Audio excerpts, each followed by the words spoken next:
कहताने बाबूजी ना रहे दे हम घर में,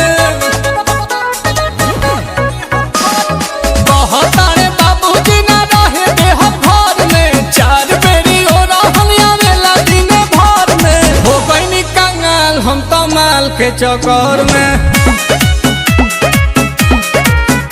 अरे हो गईनी कंगाल हम तो माल के चक्कर में।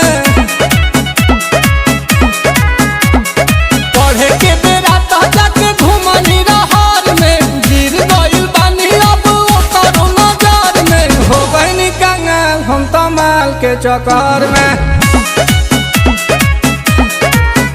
अरे हो गई कंगाल हम तो माल के चक्कर में।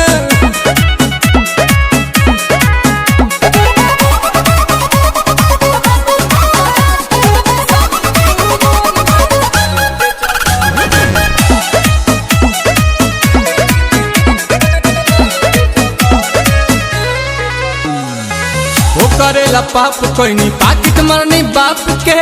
गाली पछाप अभी ले बाउन के थाप के। कि हम तो अपन ही घरवा में चोर भईनी। बाटे कर जला दाइल करज खोर भईनी।